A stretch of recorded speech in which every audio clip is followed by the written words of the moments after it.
में डालने से पहले आंखें बंद कर ली। मैंने हार मान ली थी। मैंने एक बाइट ली और अचानक मुझे ब्रेड जैसा स्वाद महसूस हुआ। जब मैंने अपनी आंखें खोली तो एक बार फिर खुद को खाली, धूल भरे, जीवनहीन कमरे में पाया। बिना आंखों वाली अजीब आत्माएं जा चुकी थी। उस औरत के चिल्लाने की आवाज बंद हो गई थी और मैंने सिर्फ खुद को वही पिज्जा खाते हुए देखा जो ऑर्डर किया गया था।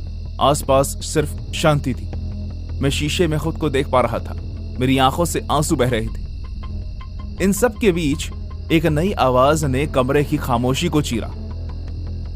फोन बजने की आवाज।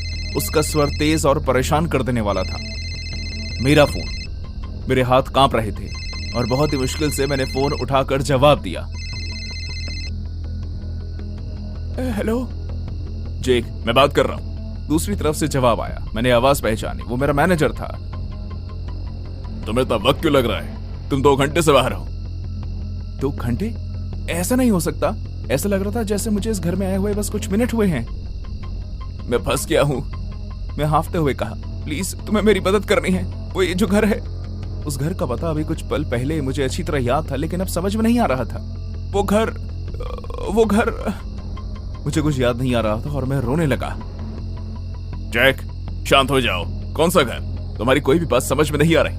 मैं इधर उधर देखने लगा, कोई ऐसी चीज जो मुझे रियलिटी में वापस ले आए। और तब मैंने ध्यान दिया, वो पिज्जा बॉक्स टेबल पर रखा हुआ था, लेकिन पूरा का पूरा पिज्जा गायब था, खा लिया गया था। ये किसने खाया था? जेक, मेरी बात सुनो। सिस्टम पर तुम्हारे नाम का ऑर्डर क्यों दिखाई दे रहा है? क्या? तुम्हारे द्वारा किया गया ऑर्डर, तुम्हारे नंबर से। मुझे इस बात पर यकीन नहीं हो रहा था। मैंने फौरन पिज्जा ऐप खोली और उस ऑर्डर की डिटेल्स को चेक किया। सदमे के मारे मेरे हाथ से फोन गिर गया। मेरा दिमाग दौड़ने लगा जैसे ही मुझे एहसास हुआ कि वो ऑर्डर मेरे नाम पर किया गया था। मैंने जल्दी से अपना फोन उठाया और पीछे मुड़कर देखा कि दरवाजा खुला हुआ था। मैं ऐसे बाहर भागा जैसे मेरी जिंदगी उस दरवाजे पर निर्भर थी।